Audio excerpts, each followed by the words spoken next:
Hello à tous, je suis Andrea Pierre, aka Andy, entrepreneur et fondatrice de l'application d'inspiration de voyage Odes. Aujourd'hui, je ne vous emmène pas voyager, mais je vous guide vers le chemin de la positivité pour une vie meilleure et une meilleure humeur avec The Feel Positive Podcast. Ce podcast vous accompagne au début, milieu ou fin de journée pour vous apporter des bulles de positivité et une dose d'énergie dans ce monde bien mouvementé. Il n'est jamais trop tard pour se sentir positive et développer un nouvel état d'esprit pour changer votre vie. Alors restez connectés, il est maintenant l'heure de discuter et de positiver.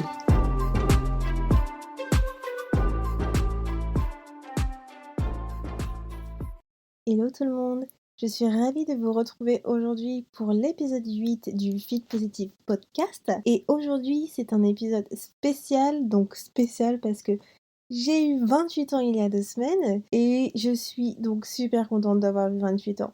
Alors vous pouvez me poser la question, Andrea, t'arrives en fait dans la trentaine, en quoi t'es contente? Et je peux comprendre si cette question vous vient à l'esprit, mais au contraire, je fais partie des personnes maintenant qui apprécient avancer dans son âge, avancer dans le futur, avancer dans l'avenir, car l'âge c'est dans la tête et c'est qu'un nombre. Et il est possible que quand on est plus jeune, en fait, on est souvent en train de se dire: «Oh là là, je grandis trop vite, je grandis trop vite», ce qui est vrai. Mais en vrai, je suis plutôt contente de voir, en fait, comment j'ai évolué en tant que femme, de voir mes projets s'aboutir. Donc c'est plutôt une bonne chose pour moi. Je n'ai plus peur de me dire: «Bon voilà, j'arrive à l'approche des 30 ans». Je dis ça là maintenant, mais bon, si ça se trouve d'ici 2 ans ça changera, mais pour le moment, voilà, j'en suis plutôt fière. Et encore une fois, gratitude, je suis contente d'être toujours ici à 28 ans dans ce monde. Donc pour cet épisode, je voulais vraiment vous montrer, les leçons que j'ai appris qui m'ont aidée à garder ma positive attitude pendant toutes ces années, et c'est pourquoi je vais vous donner les 10 leçons qui m'ont permis de rester positive. Alors, la première leçon, c'est arrêter de se plaindre et apprécier la chance qu'on a tous les jours.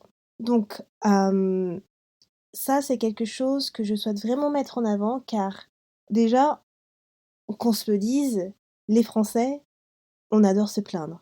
Franchement, on est connus pour ça et on le sait nous-mêmes, donc ça ne sert à rien de le nier. On adore se plaindre. Et se plaindre, au final, ça ne sert à rien. À part, franchement, ennuyer les gens, se plaindre, ça ne vous apporte rien. Donc moi, j'ai remarqué, en fait, depuis que je suis arrivée à Londres, il y a 4 ans, j'ai arrêté de me plaindre. Et j'ai vraiment vu cette différence parce que lorsque j'habitais en France, je me plaignais quand même énormément. Et lorsque je suis arrivée à Londres, je ne sais pas, mon mindset s'est juste complètement transformé et je ne me plaignais plus du tout. Et ça, même mes amis ou ma famille l'ont remarqué et me l'ont dit, en fait, ils me le disent constamment.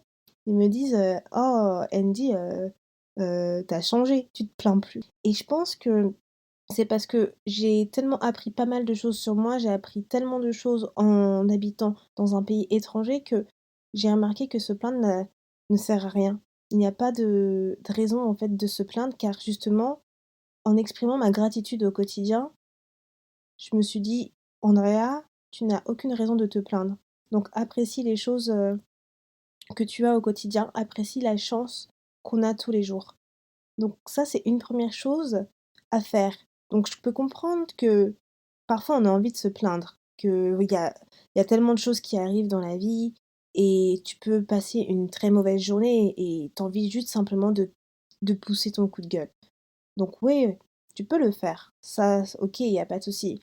Le principal, c'est d'éviter de le faire constamment, d'éviter de le faire tout le temps, tous les jours. Car d'une, bah, ça t'apporte des pensées négatives et bah, ça ne va rien apporter dans ta vie. Car tu vas te plaindre et après, OK, tu aurais juste lâché ton venin et puis c'est tout.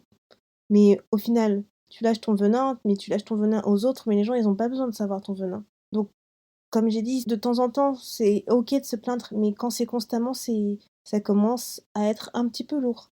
Donc il faut réfléchir à ça. Et je te mets au défi de peut-être essayer de ne plus te plaindre pendant au moins une journée, une semaine, tu verras vraiment la différence que ça fait dans ta vie. Leçon numéro 2, c'est d'accepter la solitude et de se réinventer tous les jours. Alors, il y a pas mal de gens qui n'acceptent pas la solitude. Donc moi, j'ai des amis, hein, j'ai une de mes amies très très proches. Alors, il est impossible pour elle de rester seule, dans tous les sens du terme. Elle adore être entourée et en fait, elle ne n'arrive pas justement à ne pas être entourée. C'est vraiment vital pour elle d'être entourée. Et moi, ce que je veux dire, c'est que la solitude, c'est important. C'est important d'apprécier sa solitude, car ça te permet vraiment de te concentrer sur toi-même, de te concentrer sur tes émotions, d'apprendre à mieux te connaître et de prendre du temps pour toi et faire le plein d'énergie. Je peux comprendre que tu peux être une personne qui adore être entourée. Moi, j'adore être entourée, c'est pas le problème. Et j'ai toujours eu l'habitude d'être entourée car je viens d'une grande famille et je suis quelqu'un de très sociable. Donc, je peux apprécier ma solitude et à la fois sortir avec mes amis. Tu peux très bien prendre du temps pour toi de temps en temps et apprécier ta solitude, apprécier le moment présent. Donc c'est vraiment important parce que, en fait, c'est comme ça que tu vas pouvoir te concentrer sur toi-même, te concentrer aussi sur tes objectifs, de faire le plein d'énergie surtout, de faire le plein d'énergie, de protéger ton énergie et d'éloigner les énergies négatives qui ont pu passer à travers la tienne ces derniers temps. Donc, apprécier la solitude, apprécier sa solitude, c'est important. Et, et de temps en temps, il faut prendre du temps pour toi. Être seul, c'est pas quelque chose de négatif. Ça veut pas dire que tu n'as pas d'amis, ça ne veut pas dire que tu n'es pas fun, ça ne veut pas dire que tu ne sais pas t'amuser. C'est simplement que tu es assez mature pour pouvoir savoir ce qui est bien pour toi et tu sais que il est temps de pouvoir faire face à tes émotions, faire face à tes problèmes et à ne pas avoir des gens autour de toi constamment. Troisième point, troisième leçon, dire au revoir aux gens qui n'apportent pas d'énergie positive dans ta vie et qui sont jaloux. Donc ça, hein, je l'ai déjà expliqué, hein, dans un des épisodes du podcast, je pense que c'est le deuxième épisode, il faut se débarrasser des mauvaises ondes. Il faut te débarrasser des parasites qui gravitent autour de toi pour ton bien-être et ta paix intérieure. C'est vraiment important aussi parce que ta paix intérieure, c'est ce que tu vas avoir aussi tout au long de ta vie. Et avoir des gens qui ne t'apportent pas de la paix, et ben ça, c'est quelque chose qui va te perturber, pardon, au quotidien. Par exemple, moi, je suis en paix avec moi-même. Personne ne peut perturber ma paix intérieure. Ce n'est pas méchant de se séparer de personnes qui ne sont plus alignées avec ta vision. C'est simplement, c'est la vie et au final, c'est simplement normal. On évolue, on grandit, donc des personnes vont continuer à partager les mêmes vibrations que toi, tandis que d'autres, pas du tout.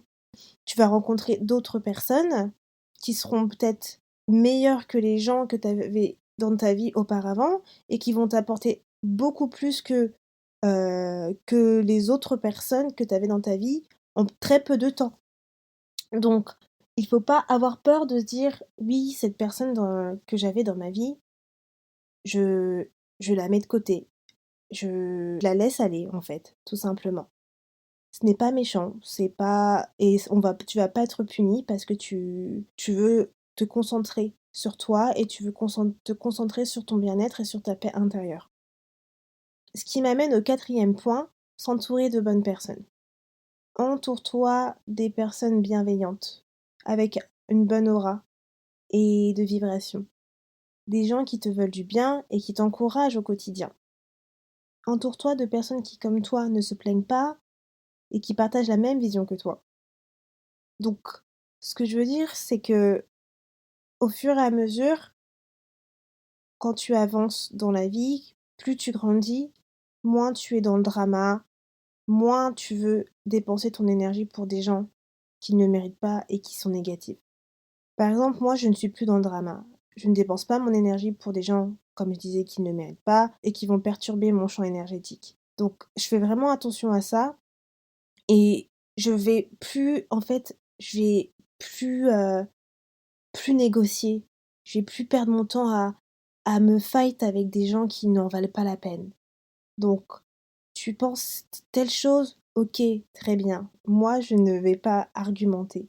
Je n'ai plus la force de ça et j'ai la mentalité pour me dire que l'ignorance, c'est la meilleure des réponses. Ça m'intéresse plus d'être entourée de ce genre de personnes. Donc, fais en sorte de faire la même chose. Pour toi, pour ton bien-être, en fait.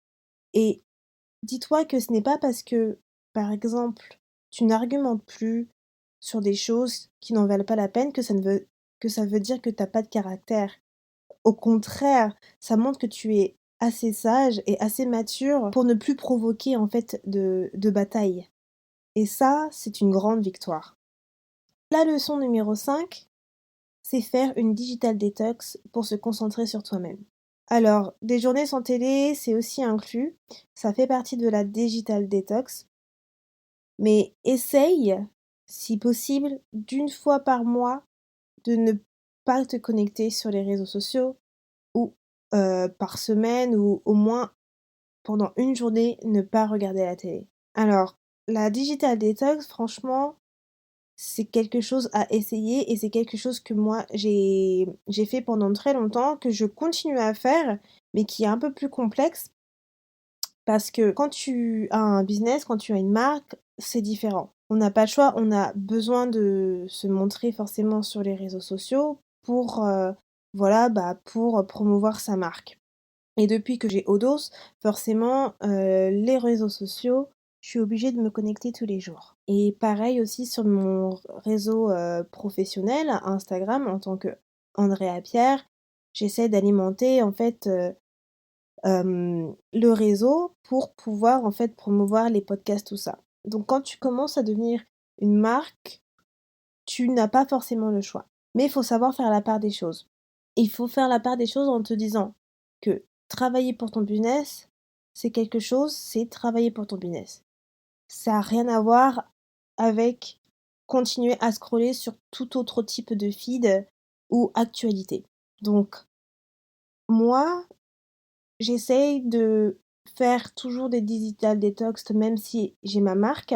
Et c'est-à-dire que quand je me connecte sur Instagram, en général, je me mets par exemple, si je me dis: «Bon, je vais essayer de faire ma digital detox, là, une semaine par mois», je me dis: «Bon, je vais toujours travailler forcément sur ma boîte, sur, ma marque personnelle, mais c'est tout. Je ne vais pas scroller, je vais pas regarder les actualités. Je fais simplement, du business, tout simplement et dès que j'ai terminé avec, voilà, le business, je ferme Instagram». Donc ça, c'est mon cas particulier et ce que j'ai remarqué, c'est que en faisant ça, je me sens tellement mieux aussi parce que tu n'as pas, en fait, toutes les mauvaises ondes, toutes les mauvaises actualités. Parce que forcément, sur Instagram, quand tu vois, tu as tout le feed d'actualité, donc des personnes et de toutes les news, enfin des comptes que tu es abonné. Donc si tu es abonné à des comptes, d'information, d'actualité, donc tu as à chaque fois, tout le temps, tout le temps, tout le temps, la mauvaise actualité qui apparaît et forcément, ça, c'est tellement démoralisant. Enfin, franchement, regarder ça au quotidien, non merci. Et quand tu fais une digital detox pendant une semaine, franchement, je vous jure que tu vois vraiment une différence. Ton état d'esprit, il est différent. T'as l'impression d'être dans un autre monde. C'est comme si qu'en fait tu partais en vacances et que quand tu es en vacances, tu dis bon, je vais me déconnecter direct du monde extérieur. Bah en fait, c'est la même chose quand tu fais une digital detox, sauf que tu restes en France, sur Paris et dans ton lieu d'habitation, tout simplement. Et ça fait vraiment du bien. Je vous garantis que moi, ça me change la vie et je continue toujours à le faire, comme je vous l'ai dit, avec mon business. Et avant, quand je n'avais pas encore commencé Odos, je faisais une digital detox, bah, tous les mois, où je me connectais vraiment pas sur les réseaux sociaux, à part quand j'ai des amis qui me répondent, qui me parlent sur, du coup, un message privé Insta. Forcément, je leur parlais par message privé. Mais je ne me connectais pas du tout, je ne regardais aucun feed, ne likais aucune photo, rien, rien du tout. Il y avait pas mal de choses que je ne voyais pas pour le coup et que voilà, j'étais pas update, mais ce n'était pas grave et au final, on voit qu'on peut très bien vivre sans les réseaux sociaux. Donc c'est vraiment en fait, le monde d'aujourd'hui qui nous donne simplement en fait cette envie d'être constamment connecté, d'être toujours à la une de tout, en avant de toutes les actualités et toutes les promotions et tu as l'impression que si tu te connectes pas, tu vas louper quelque chose. Or, pas du tout. Comment on faisait à l'époque où on n'avait pas les réseaux sociaux? Il faut se remettre à cette époque-là où ça n'existait pas et qu'on vivait sans. Là, justement, en faisant une digital detox, essaie de te redire: «Bon, OK, il y a une époque où j'avais pas les réseaux sociaux. On vient pas de enfin, je parle pour les personnes qui ne viennent pas de la Gen Z, parce que la Gen Z, ils sont complètement nés dedans quasiment. Mais pour tous ceux qui sont avant, on n'avait pas les réseaux sociaux et on s'en sortait très bien. Donc, avoir une digital detox, c'est vraiment, un bon moyen de se concentrer sur soi-même, de faire des choses aussi, de prendre de temps pour apprécier, d'autres vies, de concentrer ton esprit ailleurs et de pouvoir, t'abandonner à d'autres projets. Le point numéro 6, la leçon numéro 6, c'est de cultiver des nouvelles compétences et mettre tous tes efforts pour les développer. Donc comme pour les objectifs, quand tu as un objectif, tu fais tout pour les atteindre. Donc là, c'est la même chose pour les compétences. Ce que j'ai appris, c'est que qu'on a tous la possibilité de développer des compétences de notre choix. Donc avec internet, aujourd'hui, c'est vraiment, vraiment facile de pouvoir développer des compétences dans n'importe quel domaine. Que ça soit dans la technologie, que ça soit dans la finance, la comptabilité, tout, tout, tout. On a tellement de ressources en fait à notre disposition que tu n'as même plus besoin de payer, en fait. Tu peux très bien trouver tout ce que tu veux, des formations en ligne gratuites sur YouTube, hem, enfin, dans des forums, d'entraide. Tu as les gens qui peuvent t'aider à pouvoir développer des compétences. Tu as tout à ta disponibilité. On peut même pas dire: «Oui, je ne peux pas faire ci ou ça», parce que c'est faux.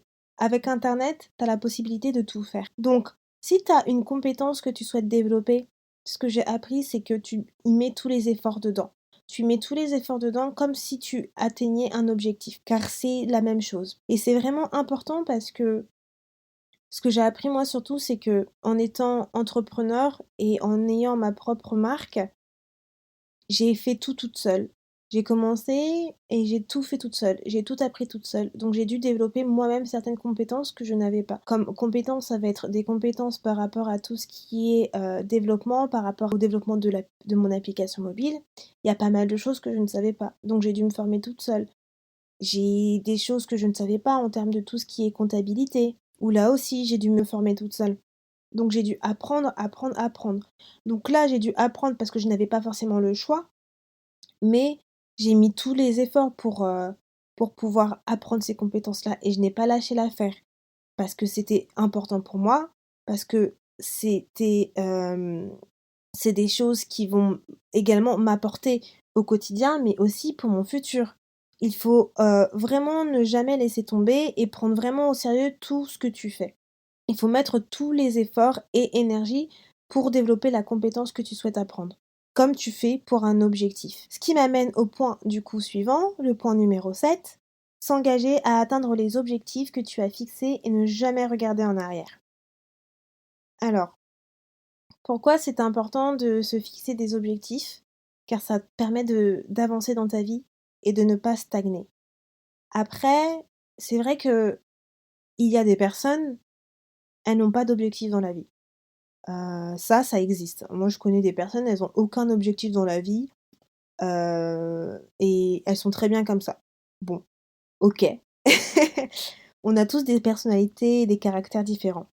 Mais si toi, tu n'es pas ce genre de personne et que tu souhaites avancer dans la vie, tu ne souhaites pas stagner, tu souhaites, en fait, faire une différence. Il est important que tu te fixes des objectifs. Il est important que tu te dises: «OK, dans 5 ans, dans 10 ans, où je me vois? Qu'est-ce que je veux faire? Qu'est-ce qui m'importe? Qu'est-ce que je souhaite faire? Est-ce que j'ai un rêve?» Il faut vraiment que tu te fixes des objectifs, car cela te permettra de savoir de mettre les efforts, tous les jours pour pouvoir atteindre cet objectif et y arriver au plus près. Peu importe la durée que ça prend pour atteindre ton objectif, l'important, c'est le parcours et c'est pas la destination. Ce n'est pas une course. On parle de choses là qui te tiennent à cœur et qui ont de la valeur. Donc, c'est une importance pour toi. Les bonnes choses prennent du temps en fait et ça s'apprécie aussi. Donc, malgré la difficulté et les échecs et les autres bad luck que tu vas avoir pendant ton parcours, le principal, c'est de ne pas regarder en arrière et de ne pas regretter et de keep going jusqu'à la fin. Donc, il est vraiment important que tu puisses te fixer des objectifs, que ce soit des objectifs court terme, moyen terme ou long terme. Moi, je me suis toujours fixé des objectifs depuis, franchement, depuis très longtemps, depuis que je suis ado, j'ai toujours des objectifs. Après, je les notais pas forcément, mais maintenant, je les note parce que moi, ça me motive d'écrire mes objectifs. Ça me motive, ça me donne envie d'avancer, ça me donne envie de me challenger, ça me donne envie de me surpasser et tout simplement que quand je visualise mes objectifs, je me dis: «Oh là là, j'ai hâte en fait d'arriver à ce point-là» et j'ai juste envie de mettre tous les moyens en œuvre pour y arriver et déployer tous ces moyens-là, de mettre en place toutes les ressources pour y arriver. Et je sais que ça va prendre du temps, mais le principal, c'est que à la fin, j'y arrive. Par exemple, pour Rodos, j'ai commencé mon aventure Rodos il y a, ouh là là, c'était quand? L'année dernière. Ouais, l'année dernière. Et je sais que ça va prendre énormément de temps pour arriver à où je souhaite y aller. Mais ce n'est pas grave. Ce n'est même pas ça que je regarde. Moi, ce que je regarde, c'est simplement comment j'évolue et quel est le parcours en fait que j'ai fait depuis quand j'ai créé mon entreprise à aujourd'hui et qu'est-ce que je vais mettre en place. Je ne m'occupe pas de oh là là, ça va prendre du temps. Franchement, ça fait déjà 2 ans, 3 ans et je suis toujours au même stade. Ça, pour moi, ce n'est pas grave. Ce n'est pas grave parce que on aura toujours ce temps d'adaptation, on aura toujours ce temps de stagnation et il y aura le moment où ça décollera. L'important, c'est vraiment de croire en toi, de croire à ton projet et de croire que tu peux y arriver. La leçon numéro 8, c'est instaure-toi une routine régulière. Lorsqu'on parle de routine, la plupart des gens voient ce mot comme un mot péjoratif. Et je sais pas si vous vous souvenez, mais à l'époque, avoir une routine, tomber dans la routine, c'était pas du tout positif et au contraire, on disait qu'il fallait qu'on sorte de notre routine. Mais maintenant, les temps ont changé. Alors, avoir une routine n'est plus autant mal vu qu'avant. Au contraire, avoir une routine montre un bon équilibre dans ta vie. Et tu peux avoir une routine tout en appréciant des nouvelles choses. On ne parle pas de la routine métro boulot dodo. Quand je dis instaurer une routine, c'est une routine de ces choses qui te tiennent à cœur et faire quotidiennement ou de façon hebdomadaire, comme lire, comme méditer, faire du sport, n'importe quoi. Ça peut vraiment être n'importe quoi. Faire quelque chose que, en fait, tu aimes faire au quotidien.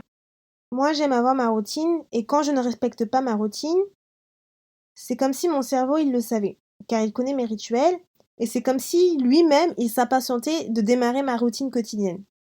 Ma routine à moi, par exemple, ça va être de faire du sport au moins 3 fois par semaine, d'aller marcher au moins 1 heure tous les week-ends, essayer de méditer tous les jours, lire au moins un chapitre de mon livre actuel par jour, essayer de ne plus travailler à partir de 21 heures. Donc voilà, je vais avoir pas mal de petites choses que j'ai envie de faire au quotidien ou de façon hebdomadaire, car c'est des choses qui pour moi sont importantes et qui me permettent aussi de pouvoir favoriser mon bien-être personnel.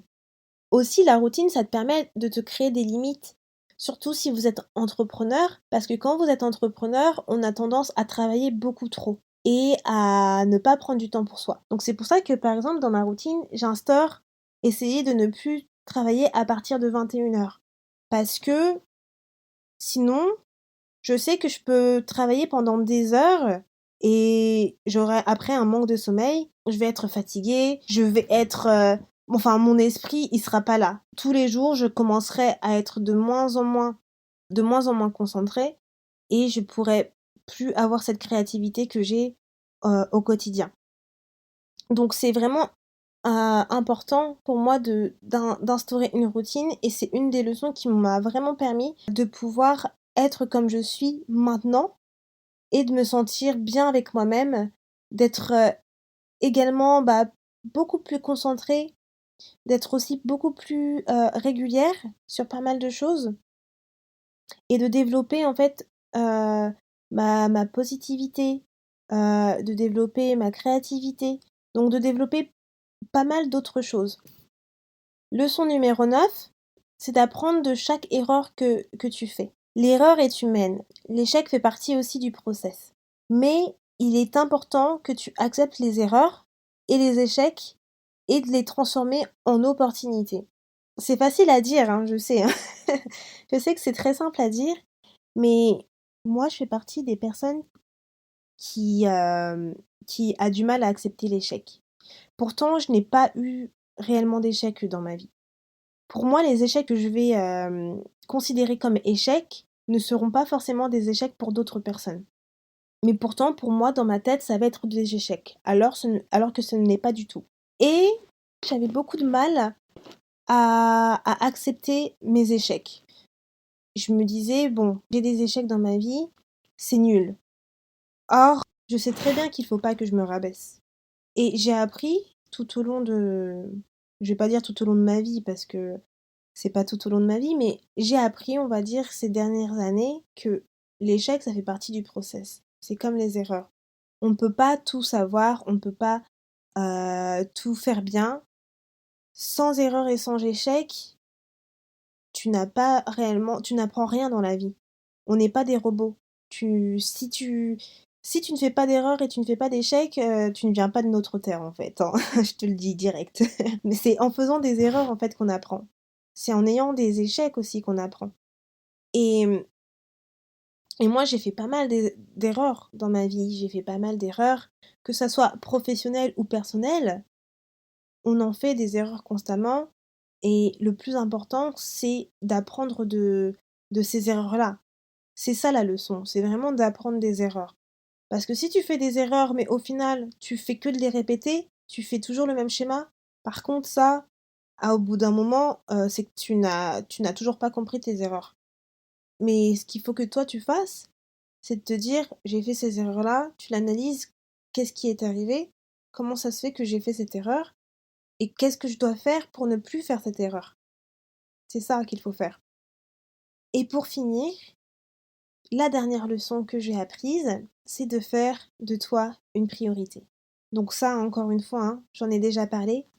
Apprendre à s'aimer, j'ai fait tout un épisode de podcast dessus, mais c'est super important. Se favoriser, prendre du temps pour soi, c'est vraiment une des choses, une des leçons les plus importantes à apprendre dans la vie. Car si tu ne t'aimes pas, moi je continue à le dire, tu ne peux pas aimer autrui. Et c'est surtout que l'amour de soi, franchement, c'est quelque chose de très beau de s'aimer. C'est quelque chose de très beau d'apprécier tout, que ça soit tous les points physiques que tu as ou que tous les points mentaux. Apprécier ta personnalité, apprécier ton caractère, apprécier tous tes éléments physiques. C'est beau de s'aimer. Donc, il ne faut pas se dénigrer. Il faut également savoir se prioriser. Donc, c'est-à-dire prendre du temps pour toi, ne pas avoir peur de décliner des invitations pour prendre du temps pour toi. Donc, si tu as envie, par exemple, de prendre un week-end pour toi-même et qu'on te dit: «Ah, est-ce que tu veux sortir?» N'aie pas peur de dire: «Non, désolé, j'ai quelque chose de prévu». Tu as quelque chose de prévu avec toi-même. Prendre, du me time comme on dit, en Angleterre. Le me time, maintenant, moi, j'en prends tout le temps. Il y a quand je vois qu'il y a des week-ends, je suis trop sortie et il y a des week-ends, j'ai trop bossé, je me dis: «Non, stop, stop Andy. Là, il est temps pour toi de faire une priorité». Comme là, j'ai pas mal d'amis qui me disent: «On sort, le week-end prochain, on sort d'ici 2 semaines ou quoi que ce soit». J'ai dit: «Non» parce que je sais que je suis beaucoup sortie ces derniers temps et j'ai besoin de me ressourcer. J'ai vraiment besoin de me reconcentrer sur moi-même et de me dire: stop, j'ai envie de prendre du temps pour moi, j'ai envie d'apprécier ma solitude et faire des choses que j'aime, tout simplement. Et je m'en veux pas de vouloir prendre du temps pour moi. Il faut pas culpabiliser de prendre du temps pour soi. Il faut se prioriser par rapport aux autres. Et ça, c'est valable pour tout. C'est aussi valable sur les faits quand tu souhaites aider quelqu'un ou quand quelqu'un requiert ton aide. On requiert ton aide, mais que tu es occupé. Donc, n'hésite pas à dire que non, tu ne peux pas si tu ne peux pas. Ce n'est pas méchant, c'est simplement que tu fais de toi ta priorité. Essaye de faire aussi des choses que tu aimes, de prendre du temps de faire des choses que tu aimes. Comme je disais, de mettre tous ces efforts dans les choses que tu aimes, que tu souhaites développer. Parce que la vie, elle est courte. Si tu donnes tout ton temps aux autres, mais que tu prends pas du temps pour toi, qu'est-ce que tu vas apprendre des choses que tu aimes? Il est important que tu puisses développer tes hobbies, que tu puisses te concentrer sur ce qui te tient à cœur. Je sais très bien que tes amis peuvent compter pour toi, ta famille aussi, mais tu peux prendre toujours du temps pour voir les personnes que tu aimes. Mais il est important aussi que toi tu te favorises, que tu fasses ce que tu as envie. Donc, fais de toi une priorité et n'aie pas peur. Voilà, j'ai fait les 10 points, les 10 leçons qui m'ont appris à rester positive au quotidien et durant ces dernières années. Donc j'espère que ces 10 leçons résonnent pour vous, ou du moins pour la plupart d'entre vous, et que au final vous vous reconnaissez quand même dans quelques-unes de ces leçons-là, et qu'elles vous ont appris quelque chose. Voilà, l'épisode arrive à sa fin. J'espère que ça vous a plu. N'hésitez pas à me dire ce que vous en pensez en commentaire sur Instagram. Je serais ravie de savoir votre feedback. Et on se retrouve dans un prochain épisode pour le Feel Positive Podcast dans 2 semaines. Ciao et à bientôt! Merci beaucoup de ton écoute et d'être resté avec moi jusqu'au bout. Si à la fin de cet épisode tu sens ton humeur changer et tu te sens un petit peu plus boosté, n'hésite pas à me laisser un avis, ça me fera toujours plaisir et j'apprécierai de les lire dans le prochain épisode. À bientôt, positivement, Andy!